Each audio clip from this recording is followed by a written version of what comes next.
Welcome BBC বাজের প্রথম পর্বে আপনাদের সাথে আছি আমি আজরা আর আমি শিহান। আজকের অনুষ্ঠানে আমরা ঘুরে আসবো একজন বিখ্যাত অভিনেতার সাথে সোনারগাঁ থেকে, জানবো একজন বিশ্বখ্যাত মেকআপ আর্টিস্টের কথা। আর শুরু হবে একটা নতুন ফটো কম্পিটিশন, যেখানে জিতলে আপনার ছবি নিয়েও হতে পারে ঢাকার ড্রিক গ্যালারিতে এক্সিবিশন।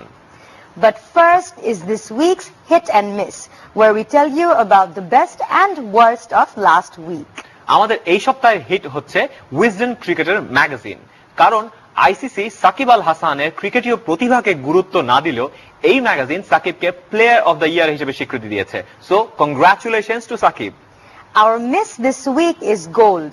যারা এখন বিয়ে করছেন তাদের অবস্থা চিন্তা করলে আসলে আমার খুবই খারাপ লাগছে, কারণ গোল্ডের দাম সর্বকালের চেয়ে এখন সবচেয়ে বেশি, তাই বিয়ের খরচটা কতটা বেড়ে গেছে তা তো বোঝাই যাচ্ছে। And that's all for this week's hit and miss. আজকের এই পর্বে আমরা শুরু করছি নতুন একটা ফটো কম্পিটিশন, যেখানে অংশ নিয়ে আপনিও জিতে নিতে পারেন অনেক অনেক প্রাইজ। আর তার আগে আপনাদের অনুপ্রেরণা দেওয়ার জন্য আমরা চলে যাচ্ছি আনসিন ওয়ার্ল্ডে। দেখে নেই প্রফেশনাল ফটোগ্রাফির জগৎটা কেমন। Take a look at this.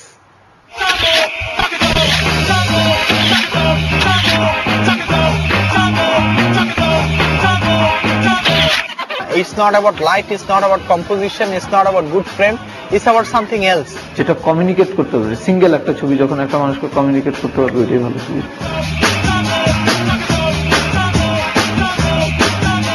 Documentary ফটোগ্রাফারের কাজ অনেক ইনডেপথ, অনেক লম্বা সময় ধরে একটা স্টোরি তৈরি করা হয়, ফলে গল্পের ভিতরে যাওয়া যায়।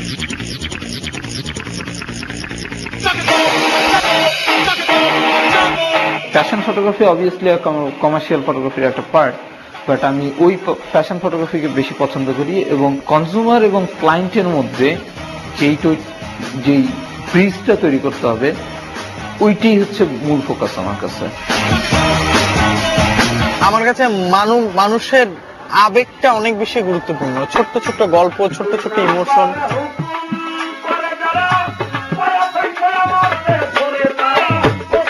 যখন একটা জায়গায় যাই, ওই জায়গার এনভায়রনমেন্ট, ওই জায়গার মানুষ, ওই জায়গার আলো, ওই জায়গার মুহূর্তগুলো দিয়ে আসলে অটোমেটিকলি সিদ্ধান্ত নেই। এটা 1 সেকেন্ডের 100 ভাগ সময় আমার সিদ্ধান্ত নিতে হয় যে আমার এই ছবিটা ঠিক পারফেক্ট টাইমে ক্লিক করতে হবে। বহুদিন ধরে একটা পেশার ভিতরে থাকার কারণে, একটা মিডিয়াম বোঝার কারণে এখন আসলে photography is in my blood.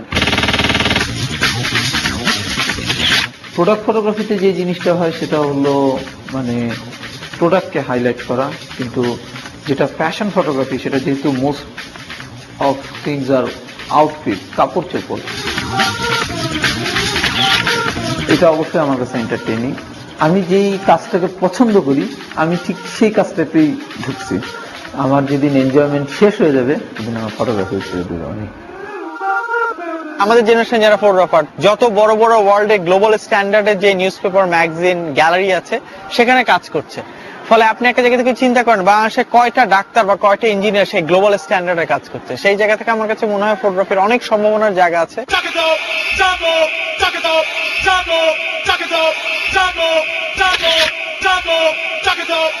Subject যেটা, সেটাকে ইনফোকাসে রাখা, ডানে বামে একটু রেখে ইয়ে করা, ফ্রেমিং করা, ফোরগ্রাউন্ড, সাবজেক্ট অ্যান্ড ব্যাকগ্রাউন্ড, ওই কটা মিলায় যদি সে একটা ছবি তুলতে পারে, এমনি ছবি ভালো হয়। Some of those photographs are just amazing. আসলে অদ্ভুত সুন্দর। আশা করি আপনাদেরও ভালো লেগেছে। তাহলে আর বসে থেকে লাভ কি, আপনারাও অংশ নিন এই ফটো কম্পিটিশনে। প্রতি সপ্তাহে আমরা একটা করে থিম ঠিক করব, যে থিমের উপর আপনাদেরকে ছবি পাঠাতে হবে। আর প্রতি সপ্তাহে আমরা যতগুলো ছবি পাবো তার মধ্যে 3 জন লাকি উইনারকে বেছে নিব। আর এই 3 জন লাকি উইনার পাবেন বেশ কিছু বিবিসি বাজ ব্র্যান্ডেড আইটেম। প্রতি সপ্তাহে সেরা 10টি ছবি নিয়ে সিরিজ শেষে হবে গ্র্যান্ড ফাইনাল, আর এই সেরা 10টি ছবি নিয়ে ড্রিক গ্যালারিতে হবে একটি স্পেশাল এক্সিবিশন। আর এই সেরা 10টি ছবির মধ্যে সবচেয়ে সেরা ছবিটি নির্বাচন করবেন আপনারা ভোটের মাধ্যমে। আর গ্র্যান্ড ফাইনালের উইনারের জন্য থাকছে একটি আকর্ষণীয় ক্যামেরা। আর ছবি পাঠানোটা কিন্তু একদমই সহজ। www.bbcjanala.com এ লগ অন করে আপনার ছবি আপলোড করুন, অথবা আপনার মোবাইল বা কম্পিউটার থেকে ইমেল করুন photo@bbcwstbd.org এ। Next week our theme is childhood. শৈশবের যদি কোনো অসাধারণ ছবি থাকে আপনার কাছে, তাহলে সেটা আমরাও দেখতে চাই। তাই সোমবার রাত 12টার মধ্যে ঝটপট ছবি পাঠিয়ে দিন। Good luck. Shihan, do you ever have trouble catching CNGs? এটা তুমি কি বললে? কাজের সময় তো কখনোই সিএনজি পাওয়া যায় না, আর যদি বৃষ্টি হয় সেই কথা আমি বাদই দিলাম। সেক্ষেত্রে বাপ্পির পরামর্শ তোমার মনোযোগ দিয়ে দেখা উচিত।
আমার মনে হয় না বাপ্পির মতো আমিও উদ্ভট কাজ করতে পারবো, তবে কাজকর্ম দেখে কিছু আইডিয়া তো পাওয়া গেল। So what's Bappi going to do next week? Next week Bappi আমাদেরকে জানাবে 1000 টাকার ভাঙতি কিভাবে করা যায়। আমি ভাবছি কি যে অদ্ভুত একটা সমাধান দিবে বাপ্পি এটার। এরপর রয়েছে বাংলা বিয়ন্ড, থাকছে প্রবাসী বাংলাদেশীদের জীবনের নানা জানা অজানা কথা। Every week we are going to be showing you stories of Bangladeshis abroad. এবারে আন্তর্জাতিক খ্যাতি সম্পন্ন এক প্রবাসী বাংলাদেশী মেকআপ আর্টিস্টের কথা জানতে চলে যাচ্ছি লন্ডনে। আমার নাম রুবি হামাদ, আমি একটা ইন্টারন্যাশনাল মেকআপ আর্টিস্ট। আমার নামের একটা কসমেটিক কোম্পানিও আছে।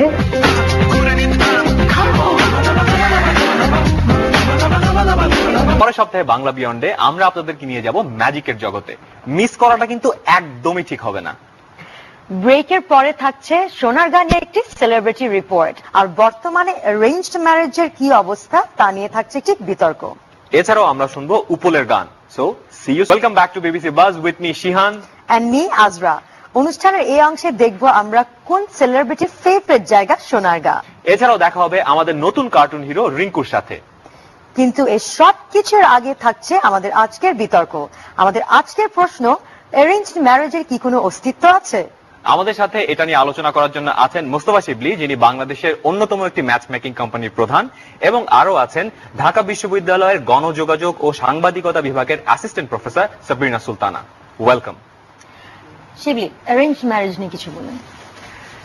বিয়ে যদি আপনাকে চিন্তা করেন, এটা ডেফিনেশন যেটা দুটো ছেলে মেয়ের মধ্যে যদিও সম্পর্ক, কিন্তু এর সাথে অন্যান্য ফ্রেন্ডস এন্ড ফ্যামিলিও জড়িত।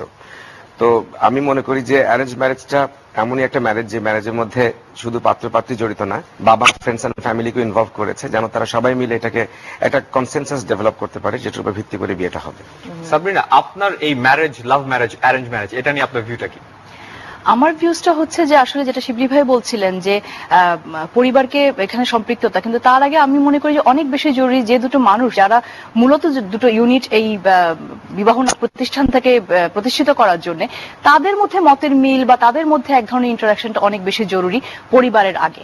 কিন্তু আপনার কি মনে হয় না যে আমাদের এখনকার যে সমাজ ব্যবস্থা এবং অথবা আমরা যেভাবে আমাদের দেশে বিয়ে হয়, তাতে কিন্তু ঠিক খালি পাত্র পাত্রীর মধ্যে বিয়েটা হয় না, বিয়েটা দুইটা ফ্যামিলির মধ্যে হয়।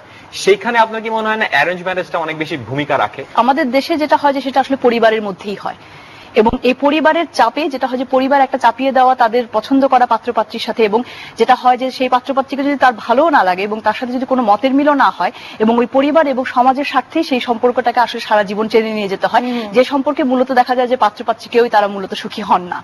সাবিনা, ওই বিয়ের পক্ষে আমিও না। আমি যে বিয়ের কথা বলছি, যে অ্যারেঞ্জ ম্যারেজের কথা বলছি, সেখানে পাত্রপাত্রী প্রথমত ডেফিনেটলি একে অন্যকে চিনবে, জানবে, কথা বলবে, ইন্টারাকশন হবে, এবং একটা পর্যায়ে যখন তারা জানবেন যে এই সম্পর্কটা তারা এগিয়ে নিয়ে যেতে চান, তখন ডেফিনেটলি তারা ফ্যামিলিকে ইনভলভ করবেন। আমি যেটা খুব এমফাসিস দিচ্ছি সেটা হচ্ছে যে this marriage is not avoiding families and friends. তাহলে হয় কি যে ধরেন ইন দ্য লং রান এই বিয়েটাকে যদি আপনি সাস্টেন করাতে চান, তখন কিন্তু এই ফ্যামিলির পার্টিসিপেশন দরকার আছে। কারণ আমি বারবার যেটা বলছি, marriage is an institution, is a relationship or partnership between not just two people, কিন্তু অন্যান্য লোকরা এর মধ্যে জড়িত আছে। তাদেরকে যদি ইগনোর করে করা হয়, তখন হয় কি যখন মাঝে মাঝে খুনসুটি লেগে যায়, একটু সমস্যা হয়, তখন এটাকে সাস্টেন করার জন্য বাদ বাকি লোকগুলো কিন্তু তখন বেশ পজিটিভ আমার সম্পর্ক টিকিয়ে রাখতে যদি আমার তৃতীয় কোনো পক্ষের সহযোগিতা প্রয়োজন হয়, তাহলে সেই সম্পর্কটা চেনে নেওয়ার কি মানে? এবং এই যুগে আমরা যেটা মনে করি যে আসলে আমাদের পার্টনার দরকার, আমাদের সো কল হাজবেন্ড বা ওয়াইফ দরকার নাই, আমাদের দরকার একজন পার্টনার যিনি আমার সমস্ত পরিস্থিতিগুলোকে বুঝবেন।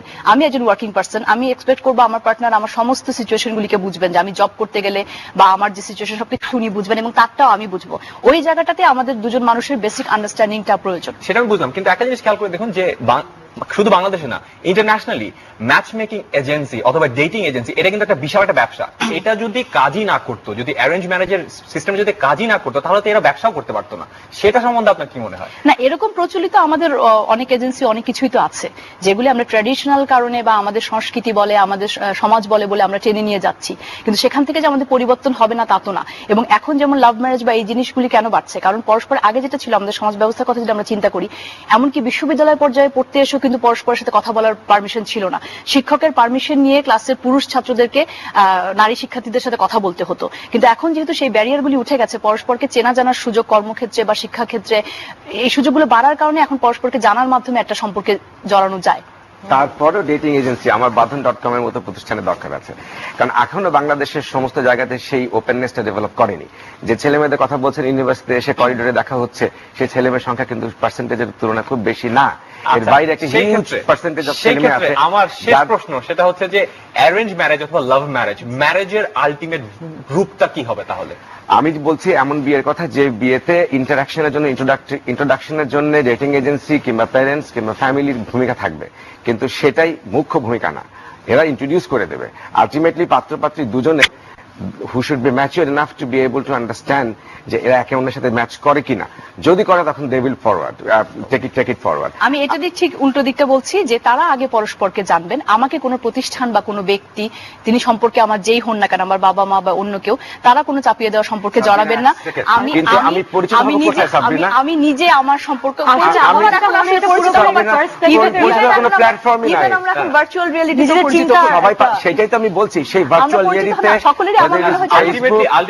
ডেটিং এজেন্সি কোথাও না কোথাও পরিচিত হতে হবে, একটা প্ল্যাটফর্ম দিতে হবে। আসলে আমাদের সোসাইটিতে দোনোটারই এখন অস্তিত্ব আছে। বিশেষ উদ্দেশ্য নিয়ে যখন আমি পরিচয় করিয়ে দিচ্ছি, তখন তো আমার মাইন্ডটা সেটই হয়ে যাচ্ছে। Right. Thank you Shibli and Sabrina for joining us tonight on the show. আমরা আগামী সপ্তাহে আলোচনা করব আমেরিকার ইলেকশনের প্রথম বর্ষপূর্তি নিয়ে। বারাক ওবামার নোবেল পিস প্রাইজ পাওয়াটা কতটা যৌক্তিক, তাই নিয়ে হবে আমাদের তর্ক। Is Barack Obama the right winner for the Nobel Peace Prize? এই ব্যাপারে আমরা আপনাদের মতামত জানতে চাই। আপনাদের মতামত জানাতে চাইলে 3000 নাম্বার ডায়াল করে ভয়েস মেসেজ রেখে দিন। এসএমএস ও করতে পারেন, ফিডব্যাক লিখে স্পেস দিয়ে মতামত লিখে 3000 নম্বরে পাঠিয়ে দিন। আর এখন সময় আমাদের নতুন সুপার হিরো রিঙ্কুর সাথে দেখা করার জন্য। রিঙ্কু একজন সাধারণ ছেলে যার ইংরেজির দুর্বলতা তাকে অনেক সময় অনেক সমস্যায় ফেলে দেয়। আর এই পর্বে রিঙ্কু ছুটে বেড়াচ্ছে ইংরেজি অক্ষর এস এর পেছনে।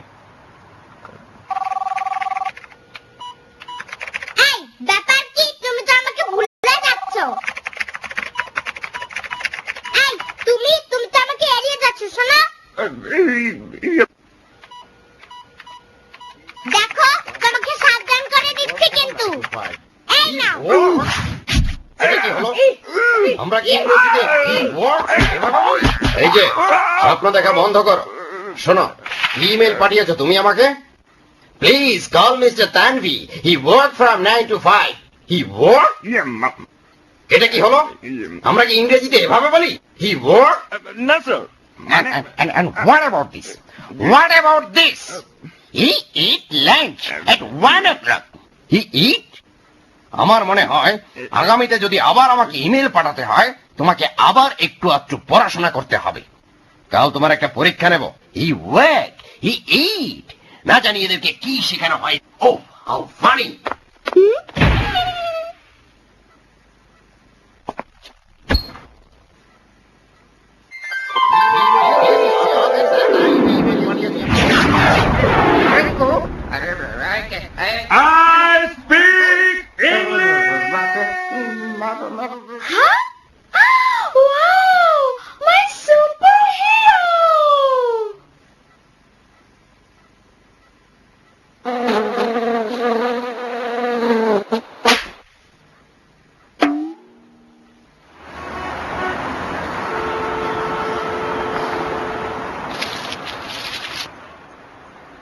দেখো ভাইয়া, এইটা না খুবই সহজ। শুধু মনে রাখো যে যখনই তুমি হি, শি অথবা ইট দিয়ে কথা বলবে, তোমাকে ভার্বের পরে শুধু একটা এস দিতে হবে। তো হি ওয়ার্ক না বলে বলতে হবে হি ওয়ার্কস। কি তুমি শুনছো আমার কথা? হ্যাঁ, ও হ্যাঁ হ্যাঁ, বলো, খুব মজা। তাই শুধু মনে রাখো হি। মেয়েটা তো ঠিক কথাই বলে, ব্যাপারটাও ছোট, যেন ভুল না হয়। ইংরেজি বাক্যে হি, শি বা ইটের পরে ভার্বের সাথে একটা এস দিতে হবে। So he works from 9 to 5। বিড়ালটা অসহ্য।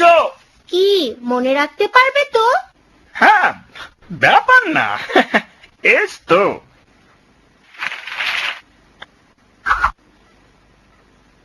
এটাই আমাকে মনে করিয়ে দেবে।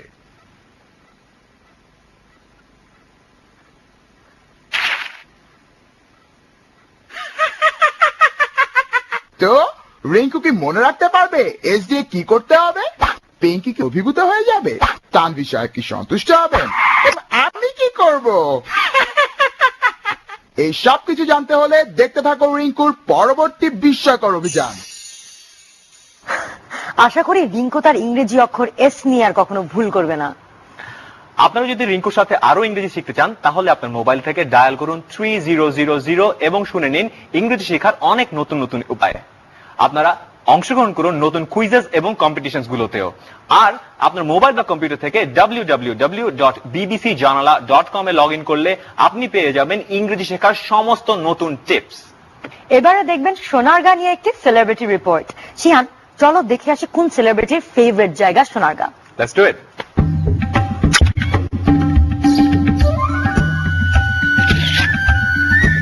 আমি আজ এসেছি ঢাকার অদূরে সোনারগাঁয়ের ঐতিহ্যবাহী পানাম নগরীতে। চলুন ঘুরে দেখা যাক এই নগরীটি।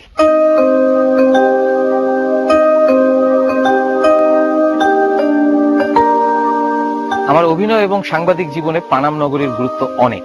সাংবাদিক জীবনে প্রত্নতত্ত্ব নিয়ে কাজ করতে আমি অনেকবার এই নগরীতে এসেছি। এছাড়া অভিনয় জীবনেও আমি বেশ কয়েকবার শুটিং করতে এই নগরীতে এসেছি। আর সবচেয়ে বড় কথা, পানাম নগরী আমার কাছে একটা ব্রিদিং স্পেসের মতো মনে হয়।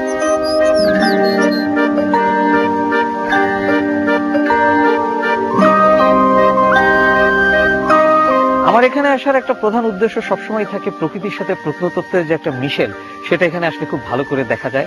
যেখানে গেলে সত্যি এক ধরনের আশ্চর্য ধরনের নিঃসঙ্গতা আমাকে পেয়ে বসে এবং সত্যি আমি যেন প্রকৃতির সাথে এখানে মিশে যাই। আর আরেকটা জিনিস আমার ভাবতে খুব ভালো লাগে যে এখানে এক সময় 300-400 বছর আগে এখানে প্রচুর লোকের সমাগম হতো, এখানে রমরমা হাট হতো এবং এটা বাংলার একটা বাণিজ্য কেন্দ্র ছিল, অথচ এখন সেগুলোর কিচ্ছু নাই।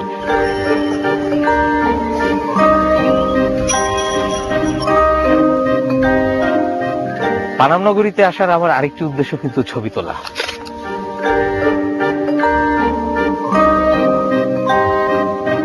আমি প্রত্নতত্ত্ববিদ্যায় বিদ্বান নই, তবে ইন্দো ইউরোপিয়ান ধাঁচের এসব ভবনের দুরবস্থা দেখলে সত্যি আমার মনটা খুব খারাপ হয়ে যায়।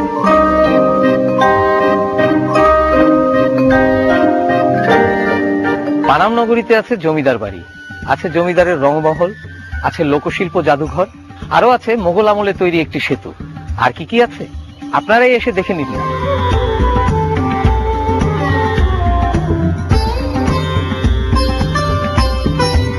তরুণ প্রজন্মের এখানে অবশ্যই আসা উচিত এবং এই নগরীর সৌন্দর্য এবং পরিষ্কার পরিচ্ছন্নতা রক্ষা করার দায়িত্ব কিন্তু আপনাদের।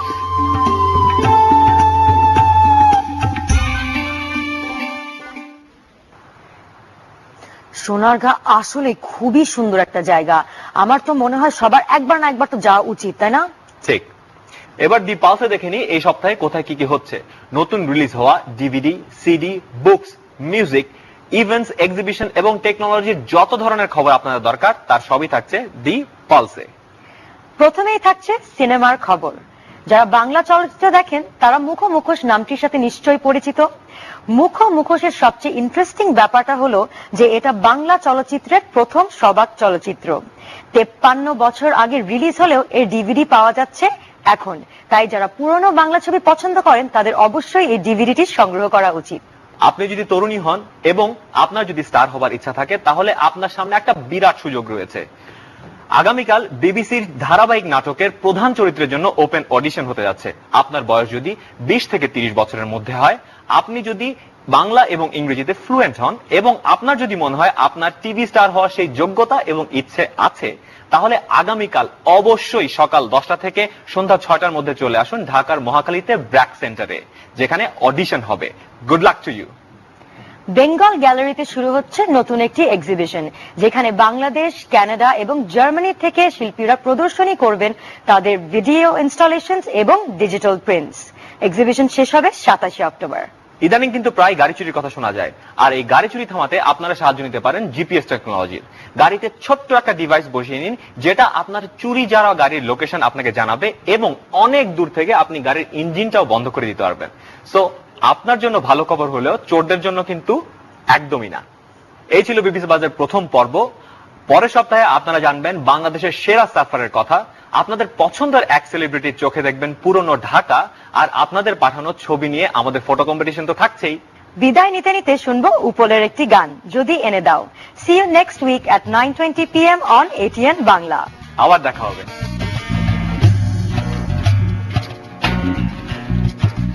যদি এনে দাও আমার হাতে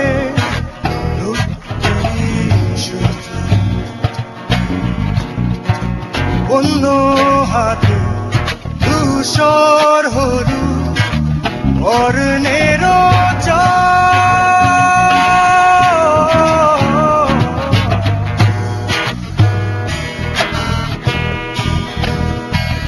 আমি নেব না কিছু, আজ ঠিক না অযথায় আমায় পিছু।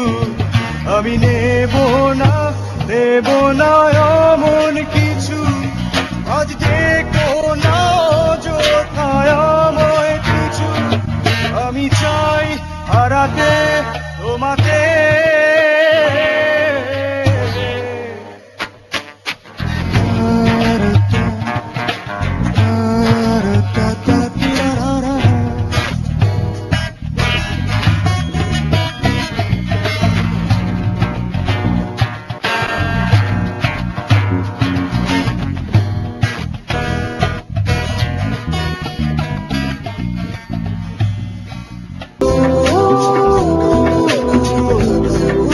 ওয়েলকাম বিবিসি বাজের এই পর্বে আপনাদের সাথে আছি আমি আজরা আর আমি শিহান। আজকের অনুষ্ঠানে আমরা দেখব ফিল্ম ডিরেক্টর মুস্তাফা সারওয়ার ফারুকী তার কাজের অনুপ্রেরণা পায় কোথা থেকে। এভরিডে হিরোতে দেখব এমন একজন যার ধ্যান জ্ঞান শুধুই গল্প। আর আমাদের অনুষ্ঠানের নতুন একটি অংশ, ডে ইন দ্য লাইফে দেখব একজন আর্কিটেক্ট সারাদিন কাটায় কিভাবে। স্টুডিওতে আমাদের সাথে থাকছে ব্যান্ড লালন, যাদের চমৎকার একটা গান থাকছে অনুষ্ঠানের শেষ ভাগে। But first it's hit and miss, where we review the best and the worst of last week in Bangladesh. এই সপ্তাহের বিবিসি বাজ হিট হলো নারীদের সমান অধিকার। কারণ এই সপ্তাহে সরকার ঘোষণা দিয়েছে যে এইচএসসি এবং এসএসসির মতো পাবলিক পরীক্ষাগুলোতে অভিভাবক হিসেবে শুধুমাত্র মায়ের নাম দেয়া যাবে। এটা অবশ্যই নারী ক্ষমতায়নের জন্য চমৎকার একটি খবর। আমাদের এই সপ্তাহের মিস হচ্ছে বিশ্ববিদ্যালয়ের পচা বাসি খাবার। গত সপ্তাহে রংপুর কারমাইকেল কলেজে পচা বাসি খাবার খাওয়ায় ফুড পয়জনিং হওয়ায় 150 জন ছাত্রীকে হাসপাতালে ভর্তি করতে হয়েছে। আশা করছি হাসপাতাল থেকে ফেরত আসার আগে অন্তত রান্নাঘরগুলো আরেকবার পরিষ্কার হবে। And that's all for this week's hit and miss. এরপর রয়েছে এভরিডে হিরো, যেখানে একজন গল্ফারের সাথে আমাদের এবার দেখা হবে, যিনি এখন প্রস্তুত হচ্ছেন বড়সড় একটা পুরস্কার জেতার জন্য। Take a look at this.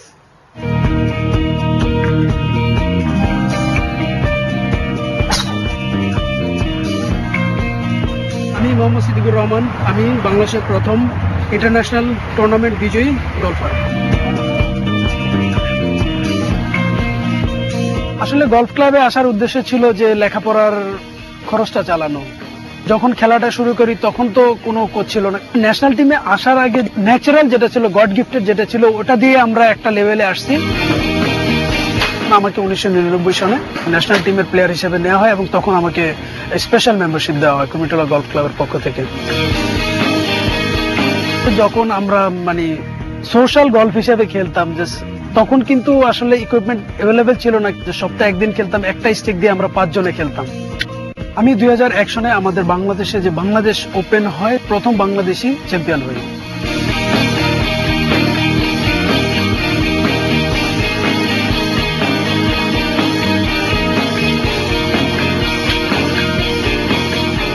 2003-এ আমি প্রথম চ্যাম্পিয়ন হই নেপালে। 3 বছরে আমি প্রায় 17 বার ইন্টারন্যাশনাল চ্যাম্পিয়ন হই। তারপরে সবাই আমাকে উৎসাহ দিল যে সিদ্দিক তোমার প্রোতে যাওয়া উচিত, তুমি প্রোতে গেলে অবশ্যই ভালো করবে। 2007 জুলাইতে আমি ইন্ডিয়াতে গিয়ে প্রো টার্ন করি।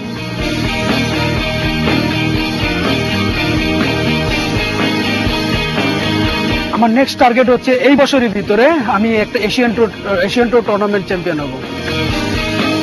Golf is my source of income.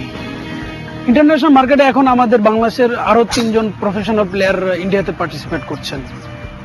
Like একটা গলফ একাডেমি যেখান থেকে অনেক ইয়াং প্লেয়াররা কিছু শিখে আসবে, যেটা আমি শিখেছি ওটা যেন আমি ওদেরকে শিখাইতে পারি, এটাই আমার target.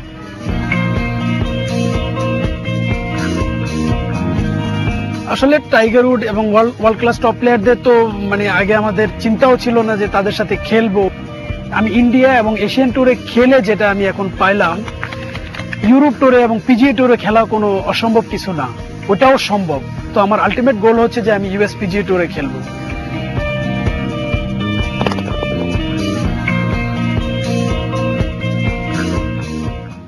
Good luck to Siddikur Rahman.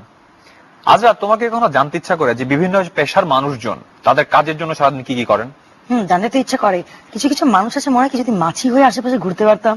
সেই ক্ষেত্রে আমাদের অনুষ্ঠানের নতুন একটা অংশ ডে ইন দ্য লাইফ তোমার খুবই পছন্দ হবে, তার কারণ এখানে আমরা বাংলাদেশের বিভিন্ন পেশার সবচেয়ে সফল মানুষদের সাথে বেশ কিছুটা সময় কাটানোর সুযোগ পাবো।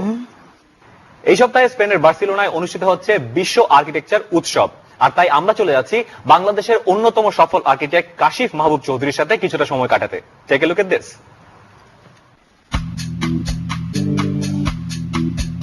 The reason I think I like architecture so much is because it is the mother of all arts, and it encompasses everything, but you really have the capacity to make a lot of societal changes.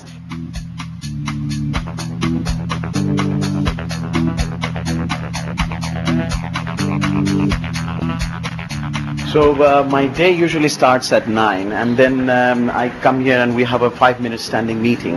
It is basically to cut short the time of the meeting so that we are standing and we talk about the basic things we need to look at throughout the day, and maybe perhaps a plan for the tomorrow.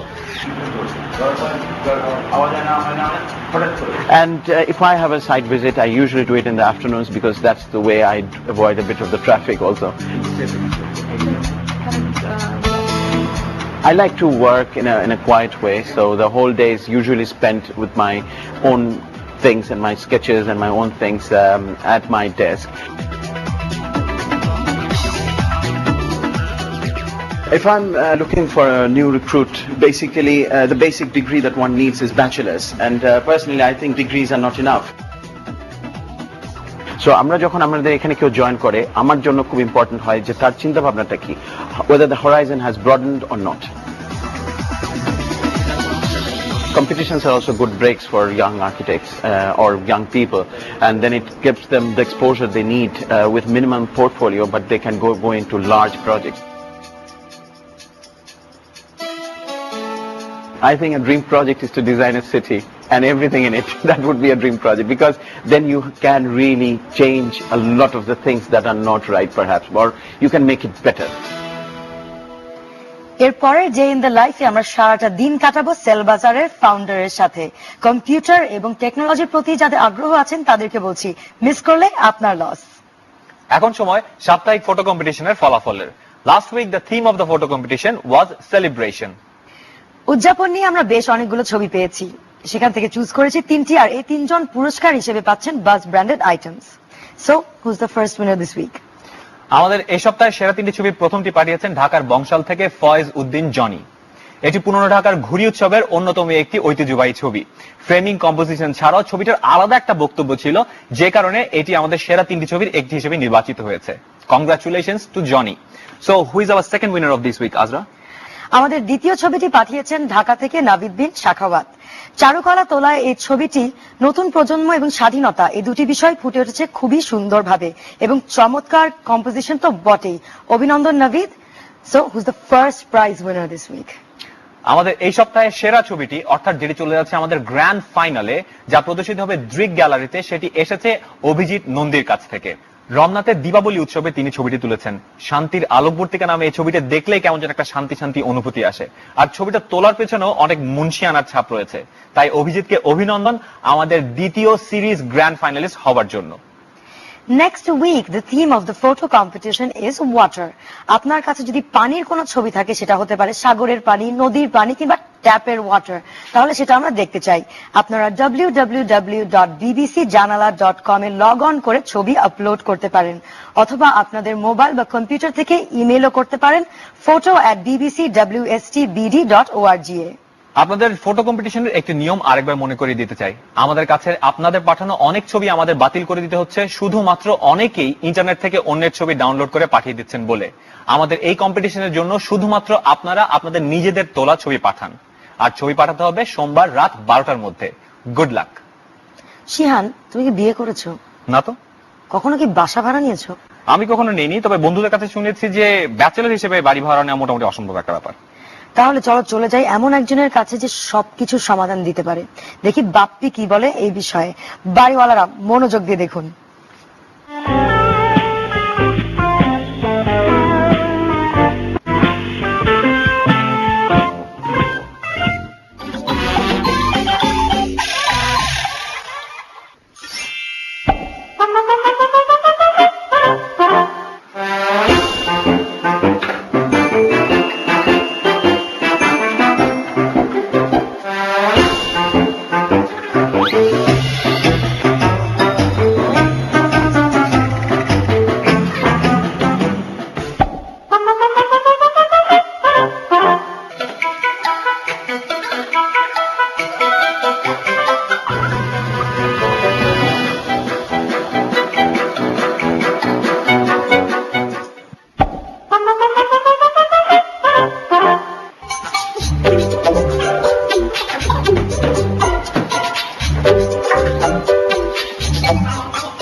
আমি আসলে sure না যে এই tips গুলো আর কতগুলো আসলে কাজে লাগবে।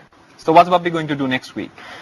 বাপ্পি পরের সপ্তাহে আমাদেরকে বলবে চাকরির ইন্টারভিউ দিতে গেলে কোন জিনিসটা করা ঠিক না। আর আমি শিওর বাপ্পির এই ব্যাপারে অনেক অভিজ্ঞতা আছে। ফিল্ম ডিরেক্টর মুস্তাফা সারোয়ার ফারুকীর আজকের ফারুকী হয়ে ওঠার পেছনে কোন জায়গার অনুপ্রেরণা সবচেয়ে বেশি, তা থাকছে ব্রেকের পরে। আরো থাকছে প্রাইভেট ইউনিভার্সিটি কি শুধুমাত্র চাকরি নির্ভর শিক্ষা দেয় কিনা তা নিয়ে একটা বিতর্ক। আর লালন ব্যান্ডের অসাধারণ একটি গান তো থাকছে। So see you after. Back to BBC buzz with me Shihan and me Azra. অনুষ্ঠানের বাকি অংশে আমরা দেখব ফিল্ম ডিরেক্টর মুস্তাফা সারোয়ার ফারুকী তার কাজের অনুপ্রেরণা পায় কোথা থেকে। আরো দেখবো কথা বলার সময় ছেলে আর মেয়ে গুলিয়ে ফেলে আমাদের রিঙ্কু কি একটা বড় সমস্যায় পড়ে। আর আমাদের স্টুডিওতে উপস্থিত আছে ব্যান্ড লালন, যারা আমাদের জন্য দিবে একটি special performance. But first up, it's time for this weeks big question. গত 10 বছরে দেশে প্রাইভেট ইউনিভার্সিটির সংখ্যা পাবলিক ইউনিভার্সিটির সংখ্যাকে ছাড়িয়ে গেছে। প্রাইভেট ইউনিভার্সিটিগুলোর যখন এমন রমরমা অবস্থা, তখন প্রশ্ন উঠেছে যে প্রাইভেট ইউনিভার্সিটি কি শুধুই চাকরি নির্ভর শিক্ষা দেয় কিনা? তাহলে কি আমাদের পুরনো বুদ্ধিবৃত্তিক শিক্ষা আজ হুমকির মুখে? এই বিষয়ে আলোচনা করার জন্য আমাদের সাথে উপস্থিত আছে ঢাকা বিশ্ববিদ্যালয়ের ছাত্র প্লাবন গঙ্গোপাধ্যায় আর নর্থ সাউথ ইউনিভার্সিটির ছাত্রী Sanjana Tejib. Welcome to the show. Thank you. Plabon, আপনি কি মনে করেন যে প্রাইভেট ইউনিভার্সিটি গুলো একদম শুধুমাত্র চাকরি নির্ভর শিক্ষা দিচ্ছে ইন্টেলেকচুয়াল এডুকেশনের বদলে? বাংলাদেশে বাস্তবটি আসলে যেটি দাঁড়িয়ে গেছে সেটি হচ্ছে প্রাইভেট ইউনিভার্সিটিগুলি এখন সেই বিষয়গুলিই পড়াচ্ছে যে বিষয়গুলি পড়লে আসলে খুব ভালো একটি চাকরি পাওয়া যায় এবং খুব ভালো কিছু অর্থ উপার্জন করা যায় ভবিষ্যতে পেশাগত জীবনে গিয়ে। বাংলাদেশের প্রাইভেট ইউনিভার্সিটিগুলি আসলে এটাই করছে। তেজি, তুমি কি একমত? আমি আসলে পুরো ব্যাপারটার সাথে একমত না, কারণ আমরা যেহেতু কথাটা আসলো যে না, বাংলাদেশের বর্তমান সিচুয়েশন যেটা, সেটাকে আমাদের মাথায় রাখতে হবে। তো সেটাই যদি আমরা চিন্তা করি, আমি মনে করি বাংলাদেশের বর্তমানে যে অর্থনৈতিক অবস্থা, এই অর্থনৈতিক অবস্থার যদি একটা সময় যে আমরা যদি বলতে পারি যে না, এই মুহূর্তে যে বাংলাদেশের অর্থনৈতিক অবস্থা একটা ভালো কিছু হবে, তো তখন আমরা যে ইন্টেলেকচুয়াল আর একটা যে ব্যাপার আছে এই ব্যাপারের দিকে আমরা লক্ষ্য রাখতে পারি। এখানে আমার একটা আপত্তি আছে, সেটি হচ্ছে বাংলাদেশের অর্থনৈতিক অবস্থার প্রসঙ্গে যখন আসে, বাংলাদেশের আসলে কতজন মানুষের সামর্থ্য আছে প্রাইভেট ইউনিভার্সিটির এই খরচটি বহন করে উচ্চ শিক্ষাটি লাভ করবার। আসলে এক্স্যাক্টলি এই ক্ষেত্রে আমার একটা প্রশ্ন তেহজিবের কাছে, সেটা হচ্ছে কি আমাদের 1992 এর যে পাবলিক ইউনিভার্সিটি প্রাইভেট ইউনিভার্সিটির যে ল, সেটা অনুযায়ী যে প্রাইভেট ইউনিভার্সিটি কখনই কোনো লাভজনক প্রতিষ্ঠান হতে পারবে না, কিন্তু আমরা যতটুকু জানি খরচ সম্বন্ধে প্রাইভেট ইউনিভার্সিটি, তাতে কি আপনার মনে হয় এটা এখন ব্যবসা প্রতিষ্ঠান নাকি শিক্ষা প্রতিষ্ঠান? একটা স্টুডেন্টের জন্য সব জায়গায় কিন্তু ঠিকই একটা অ্যামাউন্টে টাকা খরচ হয়। প্রাইভেট ইউনিভার্সিটিতে এটা হয়তোবা খুব বেশি দেখা যায়, পাবলিক ইউনিভার্সিটিতে খুব বেশি একটা দেখা যায় না। কারণটা কি? পাবলিক ইউনিভার্সিটিতে যখন কোনো স্টুডেন্ট পড়ছে তাকে কিন্তু ঠিকই গভর্নমেন্ট সাপোর্ট দিচ্ছে, ওই পোর্শনটুকু হয়তোবা চোখে পড়ছে না। কিন্তু যখন আমি একটা প্রাইভেট ইউনিভার্সিটিতে পড়ছি, আমি যখন টাকাটা দিচ্ছি, আমার ফ্যামিলি পুরাটাই ওটা বের করছে। তো যেহেতু সেভাবে করে জিনিসটা আসছে, তো সেই জিনিসটা একটু বেশি চোখে পড়ছে। আদারওয়াইজ আমি মনে করি সেরকম কিছু না। সেক্ষেত্রে প্লাবন, আপনি কি বলবেন যে খরচের ব্যাপারে? খরচের ব্যাপারটা আসলে প্রাইভেট ইউনিভার্সিটিগুলি অনেক টাকা নিচ্ছে, কিন্তু সেই অনুযায়ী যে লাভজনক অলাভজনকের প্রসঙ্গটি এসেছে, এখানে প্রাইভেট ইউনিভার্সিটিগুলি গবেষণা খাতে বা অন্যান্য যে বুদ্ধিবৃত্তিক উন্নয়ন, সেই খাতে সেই উপার্জিত অর্থের কতটুকু ব্যয় করছে, এটিও খুব বড় একটি প্রশ্ন। এখানে আমি একটি কথা বলতে চাই, এটি হচ্ছে আমি যখন পড়াশোনা করছি, আমি জানছি যে আমার পড়াশোনা শেষ করার পর আমি যে পড়াশোনাটা করেছি, এই পড়াশোনা দিয়ে আমাকে কিছু একটা করতে হবে। যেই যেটা পড়ছে না কেন, যে সাইকোলজি পড়ছে বা যে অন্য কোনো সাবজেক্টে পড়ছে না কেন, বা যে বিবিএ পড়ছে না কেন, সে জানে ঠিকই যে আমার কাজটা শেষ হয়ে গেলে, আমার পড়াটা শেষ হয়ে গেলে আমি এমন একটা পেশাতে ঢুকবো যেখান থেকে আমাকে অর্থ উপার্জন করতে হবে। আনলেস আনটিল আমি টাকা উপার্জন না করছি, আমি কাউকে সাপোর্ট করতে পারছি না। এই জিনিসটা সবসময় মাথায় রাখতে হয়। তো ইন্টেলেকচুয়াল স্টাডিজ যেটা, বা ইন্টেলেকচুয়ালি যে আমার মধ্যে যে শিক্ষাটা গ্রো করবে, এটা আমি মনে করি যে এটা একটা মানুষের একটা লেভেল পর্যন্ত, একটা সার্টেন লেভেল পর্যন্ত নিজে থেকে আসতে হয়। কারণ আমাকে যতই পড়ানো হোক না কেন, আমার নিজের মধ্যে থেকে যদি বুদ্ধিবৃত্তিটা গড়ে না ওঠে, তাহলে কিন্তু আমি কিছুই করতে পারবো না। সেক্ষেত্রে আপনি কি বলতে চান? এখানেই আমার আপত্তিটা, যেটা প্রাইভেট ইউনিভার্সিটি এবং পাবলিক ইউনিভার্সিটি বিভাজনটি করা হয়। প্রাইভেট ইউনিভার্সিটিগুলিতে যেটি করা হয়, বিশ্ববিদ্যালয়ের যে লক্ষ্যটা আমরা জানি, বিশ্ববিদ্যালয় আসলে একটি জ্ঞান তৈরির প্রেরণা সৃষ্টি করে একজন শিক্ষার্থীর মনে। তো পাবলিক ইউনিভার্সিটিতে এই কাজটি হয়, তারা বিভিন্ন সময় বিভিন্ন ধরনের যে প্রেরণাটি সেটি শিক্ষার্থীর মধ্যে তৈরি করে। কিন্তু প্রাইভেট ইউনিভার্সিটির উদ্দেশ্যটি যদি এমন হয়ে যায় যে একমাত্র লক্ষ্যই থাকে পাশ করে বের হয়ে আমাকে কিছু অর্থ উপার্জন করতে হবে, এখানে আমি আপনার উদ্দেশ্যে একটি প্রশ্ন রাখতে চাই। আপনি কি মনে করেন যে যখন প্রাইভেট ইউনিভার্সিটিতে একটা টিচার পড়ায়, তো তখন তার লক্ষ্যটা কি থাকে? তারও কিন্তু লক্ষ্য এটাই থাকে যে আমার কাছে যে স্টুডেন্ট গুলো পড়ছে, তারা ঠিক যখন বের হবে, তারা একটা সঠিক মানুষে বের হবে এবং এট দ্য সেম টাইম তারা একটি ভালো চাকরিও করবে। এখান থেকে কিন্তু জিনিসটা এমন ভাবে আসছে না যে আমি শুধু চাকরি করব আর আমি শুধু ভালো মানুষ হিসেবে আসবো। প্রশ্নটি যেখানে ছিল যে শিক্ষক যখন পড়ান শিক্ষার্থীদের উদ্দেশ্যে, তখন উদ্দেশ্যটাই থাকে হচ্ছে মানুষ করে বের করে আনা। তো প্রশ্ন হচ্ছে মানুষ হয়ে বের হয়ে আসার জন্য একটা পরিবেশ দরকার হয়, যে পরিবেশটা আসলে প্রাইভেট ইউনিভার্সিটিগুলি বাংলাদেশে দিতে পারছে কিনা। আচ্ছা, আমার মনে হয় আমরা আমাদের বিতর্ক আজকে এখানেই শেষ করব। থ্যাংক ইউ প্লাবন and Tehzeeb for coming tonight. You people are most welcome. Next week we're asking whether people who study abroad are causing a Bangladeshi brain drain. আপনি কি মনে করেন বাংলাদেশি ছাত্রছাত্রীরা যারা বিদেশে পড়তে যাচ্ছে তাদের কারণে বাংলাদেশ মেধা পাচারের শিকার হচ্ছে? এই বিষয়ে আপনারা কি ভাবছেন তাও আমরা জানতে চাই। আপনার মতামত জানাতে ভয়েস মেসেজ পাঠাতে পারেন 3000 নম্বরে, অথবা এসএমএস ও পাঠাতে পারেন। ফিডব্যাক টাইপ করে একটা স্পেস দিয়ে আপনার এসএমএসটি পাঠিয়ে দিন 3000 নম্বরে। শিহান, তোমার কি কখনো ইংরেজি বলতে গিয়ে তুমি যখন ছেলে সম্পর্কে কথা বলছো সেই সময় শি বলে একটা লজ্জায় পড়ে গেছো? আমার মনে হয় সবাই কখনো কখনো এই কাজটা করেছে। ওয়েল, এই কাজটা এবার রিঙ্কুও করে ফেলেছে, আর রিঙ্কু এই ভুলটা করে বিশাল বড় একটা ঝামেলায় পড়ে গেছে। Take a look at this.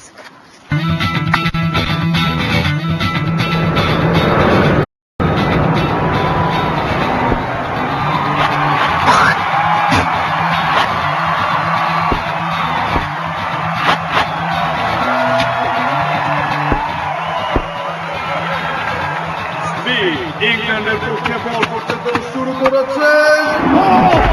অসাধারণ, দেখার মতো শট পেলেন রিঙ্কু।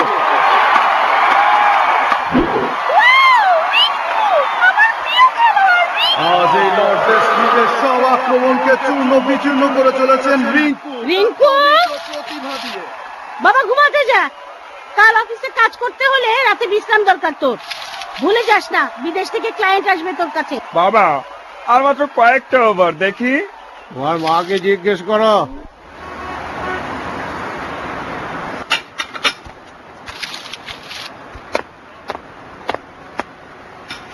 বাবা রিক্সা ভাড়াতে হবে তোমার কাছে? তোমার মাকে জিজ্ঞেস করো।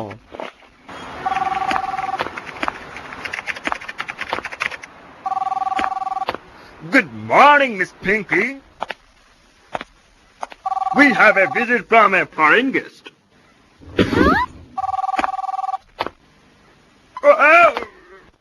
Good morning, Rinku. Vic, this is Rinku. Rinku, this is Mr. Vic Baker from the USA.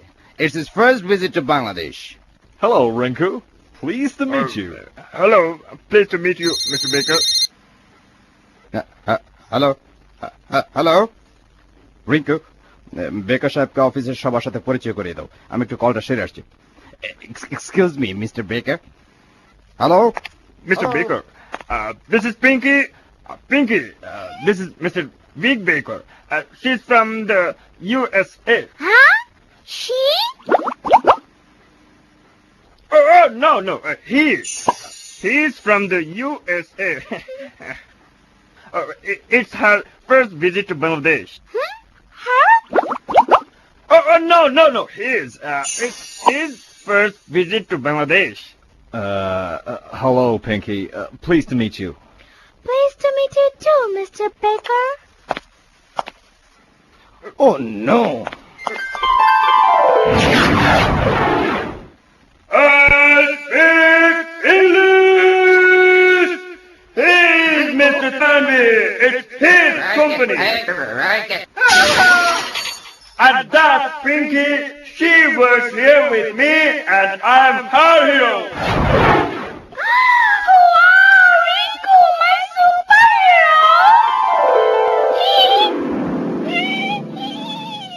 আমার মনে হয় না রিঙ্কু খুব তাড়াতাড়ি এই ভুলটা আরেকবার করবে। না করলেই ভালো। আপনারা যারা রিঙ্কুর সাথে ইংরেজি শিখতে চান তাহলে আপনি ফোন থেকে 3000 ডায়াল করুন এবং শুনে নিন ইংরেজি শেখার নানান নতুন নতুন উপায়। অংশ নিতে পারেন কুইজেস এন্ড কম্পিটিশনসে। তাছাড়াও www.bbcjanala.com এ লগ অন করে জেনে নিতে পারেন ইংরেজি শেখার নানান নতুন নতুন টিপস। এখন সময় সেলিব্রিটি রিপোর্টের। ডিরেক্টর মোস্তফা সারোয়ার ফারুকী আমাদেরকে নিয়ে যাবেন এমন একটা জায়গায় যেখান থেকে তিনি সবচেয়ে বেশি কাজের অনুপ্রেরণা পেয়েছেন। উঠতি পরিচালকরা মনোযোগ দিয়ে দেখেন। ঐতিহাসিক আজিজ 90 দশকের পরে আমাদের শিল্প সাহিত্যের অঙ্গনে কবিতা, লেখালেখি, সিনেমা, টেলিভিশন, হোয়াটএভার সবচেয়ে বেশি ক্রিয়েটিভ চিন্তাগুলোকে প্রডিউস করেছে এই আজিজ মার্কেট থেকে। Let's go inside. আমরা তো আজিজ আড্ডা মারা শুরু করি 90-এর পর থেকে। আজিজ মার্কেট তো আমাদের আতুর ঘর নাকি, মানে আতুর ঘরের জায়গা এটা আর কি। এখন তো এটা অবশ্য মানে আবার এটা লোভনীয় পণ্য হয়ে গেছে। সবাই আজিজ মার্কেট নামটা ব্যবহার করতে পারলে আনন্দ পায়। সিরিয়াল, কবিতা সব জায়গাতে এটার নাম ব্যবহৃত হচ্ছে। বাংলা বাজারের পাবলিকেশন এবং পাঠক সমাজ বা আজিজের পাবলিকেশনে পার্থক্য হচ্ছে বাজার চলতি বইয়ের বাইরে বেরোতে। এই যে লিডন ম্যাগাজিন দেখতে পাচ্ছেন এখানে, এটা তো ফুটপাতে ছিল, এটা এখন বুক শেলফে আসছে। এই যে বইয়ের সঙ্গে প্রক্সিমিটিটা এটা বাড়ানোর উদ্যোগটা এখানেই। তো আমরা বেশি গম্ভীর হয়ে যাচ্ছি। আমার মনে হয় যে আমরা কারবালা যাই, আমাদের একটা জোন আছে কারবালা। আজিজের শুরুর দিকে সিঁড়ি কাহিনী নামে একটা হাতে লেখা ম্যাগাজিন বেরোতো। ওখানে কে আগের রাতে কি অপকর্ম করেছে এখানে এসে স্বীকার করতে এবং ওটা লিখে বের হতো। সে কবি হোক, সাহিত্যিক হোক, অনেকের কান্নাকাটির ইতিহাস এই সিঁড়ি বহন করছে। So that's why we call it Karbala. মানে অনেক কি বলে, অনেক বিসর্জনের সাক্ষী হচ্ছে এটা। তিনি তুবা সাহেবের সঙ্গে ব্যাচেলর সাহেব জড়িয়ে আছেন নাকি। ব্যাচেলরের শুটিং এর সময় বা শুটিং এর আগে দীর্ঘ সময় আসলে আমি তার দোকানটা অকুপাই করে রেখে কাজ করতাম ওখানে। কবি সাহিত্যিকদের মধ্যে আমার সঙ্গে এখান থেকে অভিনয় যুক্ত হয়েছে কারা কারা, তারকা আছে বিখ্যাত মরজুক রাসেল, হাসান মাসুদ সরাসরি এখানে না হলেও আজিজ এবং আইবিএ মিলে কানেকশন আছে, Rifat Chowdhury, Kochi Khandakar, so many people. So Aziz আসলে মানে হয়নে স্বপনে ধ্যানে সব জায়গায় দুটো আছে ঢুকে, ফলে চরিত্রের মধ্যে ঢোকাটাও স্বাভাবিক। এই হচ্ছে সেই ঐতিহাসিক মিষ্টির দোকান। মানে শিল্প সাহিত্য নিয়ে অনেক কর্কশ এবং তিতা ঝগড়াঝাটির পর এখানে এসে মিষ্টি খায় আমরা মুখ পরিষ্কার করতাম। That is my favourite balushahi. এবং আমার এক সময় একটা রুটিন ছিল প্রতিদিন সন্ধ্যার পরে এখানে এসে বসে বসে মিষ্টি খাওয়া। যাই কি আছে খাওয়ার বলো? This is one of my favourite place. এবং ঘরের খাবারের পরে বোধহয় আমি সবচেয়ে বেশি খেয়েছি অন্তর্ভুক্তি, এবং আমার ধারণা এটা আমি নিজের দোকান মনে করি। আমার কখনো টাকা না থাকলে আমি খেয়ে চলে গেলে কোনো অসুবিধা নেই, মানে so it's my home second home. খাওয়ার বিষয়ে দেখা যাবে না। তুমি যদি ভালো বই পড়তে চাও অথবা কিনতে চাও তাহলে তোমার অবশ্যই অন্তত একবার আজি সুপার মার্কেট থেকে ঘুরে আসা উচিত। তা তো বটেই। চলো এবার দেখে নিই এই সপ্তাহে কোথায় কি হচ্ছে যা আমাদের জানা দরকার। সময় হয়ে এলো দি পালসের। সবার আগে জানাচ্ছি বাংলাদেশ ফিল্ম ইন্ডাস্ট্রির জন্য একটা সুখবর। বাংলাদেশের প্রথম ডিজিটাল ফিল্ম প্রিয়তমেশু আজ মুক্তি পাচ্ছে। হুমায়ুন আহমেদের উপন্যাস অবলম্বনে মোর্শেদুল ইসলামের পরিচালনায় প্রিয়তমেশু আজ থেকে ঢাকা সহ একযোগে সারা দেশে মুক্তি পাচ্ছে। যারা থিয়েটার পছন্দ করেন তাদের জন্য আছে চমৎকার একটি খবর। ঢাকা বিশ্ববিদ্যালয় ও জাহাঙ্গীরনগর বিশ্ববিদ্যালয়ের নাট্যকলা বিভাগের স্টুডেন্টরা অংশ নিচ্ছে ইন্টারন্যাশনাল থিয়েটার ইনস্টিটিউটের আয়োজিত নাট্যোৎসবে। আজ থেকে 9 নভেম্বর পর্যন্ত জাতীয় নাট্যশালায় চলবে এই নাট্যোৎসব। দি পালসে সবার শেষে থাকছে বার্লিন ওয়াল পতন নিয়ে গ্যাটে ইনস্টিটিউট আয়োজিত একটি এক্সিবিশনের খবর। 5 থেকে 9 নভেম্বর পর্যন্ত চলবে এই এক্সিবিশন, যাতে থাকবে বার্লিন ওয়ালের পতনের অনেক পোস্টার এবং ছবি। এই ছিল আমাদের আজকের বিবিসি বাজের আয়োজন। আগামী সপ্তাহে শারমিন লাকি আমাদেরকে নিয়ে যাবে পারফিউমের জগতে। আন্তর্জাতিক পুরুষ দিবস উপলক্ষে আমরা ঘুরে আসব পুরুষদের পার্লার থেকে। আর ডে ইন দ্য লাইফে সেলবাজারের কামাল কাদেরের সাথে কাটাবো সারাটা দিন। লালন ব্যান্ডের সময় গেলে সাধন হবে না এই গানটা দিয়ে শেষ করছি এই সপ্তাহের অনুষ্ঠান। See you next week at 9:20 PM on ATN Bangla. আবারও দেখা হবে।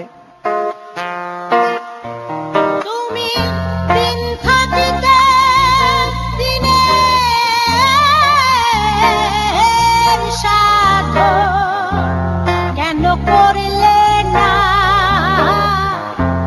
সময় গেলে সাধন হবে না,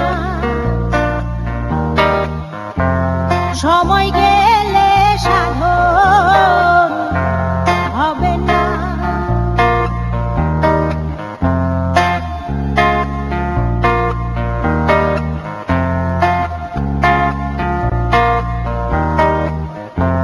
জানো না মন খালে বিলে থাকে না মিন জল সকালে, জানো না মন খালে বিলে থাকে না মিন জল সকালে।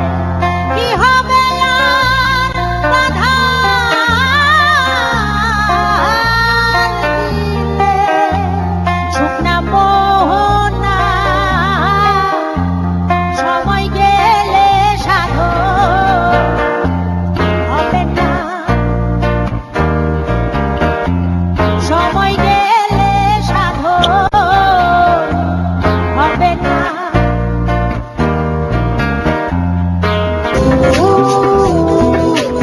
ওয়েলকাম বিবিসি বাজের এই পর্বে আপনাদের সাথে আছি আমি আজরা আর আমি শিহান। আজকের অনুষ্ঠানে আমরা কিছু সময় কাটাবো আন্তর্জাতিক ব্যান্ড লক্ষ্মীটারার সাথে। চলে যাব সুন্দরবনে ডলফিনের খোঁজে। আর অভিনেতা শুভর সাথে কিছু সময় কাটাবো আমরা ময়মনসিংহে। তাছাড়াও আমাদের সাথে থাকছে লরা, যার চমৎকার একটা গান থাকছে অনুষ্ঠানের শেষ ভাগে। Hi Laura. But first is this week's hit and miss, where we review the best and worst of last week in Bangladesh. আমাদের এই সপ্তাহের বিবিসি বাজের হিট হচ্ছে সরকারি চাকরি। যারা সরকারি চাকরি করছেন তাদের মূল বেতনের গড়ে 52% বাড়ানোর সিদ্ধান্ত নিয়েছে সরকার। আর সরকার আশা করছে যে বেতন বাড়ানোর কারণে তাদের দুর্নীতি কিছুটা কমবে। তাই বাকিদের বলছি, আপনারা অতি শীঘ্র বিসিএস পরীক্ষার প্রস্তুতি নেওয়া শুরু করুন। আমাদের এই সপ্তাহের বিবিসি বাজ মিস হলো নকল করা। চিটাগাং বিশ্ববিদ্যালয়ে 22 জন পরীক্ষার্থীকে নকল করতে দেখা গেছে এবং তাদেরকে গ্রেফতারও করা হয়েছে। ভর্তি পরীক্ষায় যদি পাশ না করো তাহলে ক্লাসে যা বোঝানো হচ্ছে সেটা পারবে কি করে? এটা একদমই বোকামি। নকলবাজদের জন্য সপ্তাহটা খুবই খারাপ হলেও ডিজার্ভিং ক্যান্ডিডেটের জন্য সপ্তাহটা খুবই ভালো ছিল। And that's it for this week's hit and miss. Azra, তোমার কি কোনো ধারণা আছে যে একটা বাংলা আফ্রো ল্যাটিন জ্যাজ ব্যান্ডের গান শুনতে তোমার কেমন লাগবে? বাংলা আফ্রো ল্যাটিন জ্যাজ না, ধারণা নেই, কিন্তু তোমার কথা শুনে মনে হচ্ছে শোনা উচিত। তাহলে শোনো, আন্তর্জাতিক খ্যাতিসম্পন্ন ব্যান্ড লক্ষ্মীটেরা কিছুদিন আগে ঢাকার বেশ কয়েকটা জায়গায় পারফর্ম করে গেছে। আর আমরা তাদের সাথে দেখা করেছিলাম এটা জানার জন্য যে তাদের ব্যান্ডটা গঠন হলো কিভাবে, তারা কি ধরনের গান করে, আর বাংলাদেশে আসার তাদের অনুভূতি কেমন। Check this out.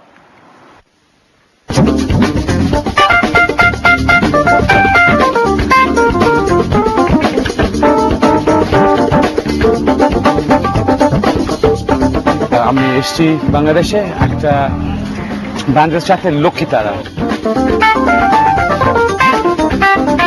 এটা একটা conversation between the continents of Asia, the continents of Africa, Latin America. এই conversation has been a long time coming. তো আমাদের বিভিন্ন যারা আছেন মেম্বারসরা, তারা পৃথিবীর বিভিন্ন দেশ থেকে এসেছেন এবং তাদের নিজস্ব যে স্পেশালিটি মিউজিক, ওটা কিভাবে আমাদের বাংলাদেশের গানের সঙ্গে মিশানো যায়। হ্যাঁ, আমরা সব লন্ডন বেস, 6 বছর আগে শুরু করছি। বাট আমাদের প্রথম কনসার্ট, একটা বিরাট কনসার্ট হয়েছিল লন্ডনে। I think this big gig in queen Elizabeth হল ইন 2006, ওটা অনেক ভালো ছিল আমাদের জন্য, খুব বিরাট অডিয়েন্স ছিল। এন্ড আমরা অনেক প্রমিনেন্ট ক্লাবসে বাজাই লন্ডনে, সো রনি স্কটসে বাজাইছি, আমরা কয়েক ব্রিটিশ মিউজিয়ামে বাজাইছি। লোকে তারা ইন্সপিরেশন প্রথম এসছে যখন আমি বাংলাদেশে ঘুরছি, আমি বাউল মিউজিক শুনছি, এন্ড দ্যাট ইজ বিন আমার প্রথম ইন্সপিরেশন এই ব্যান্ডের জন্য।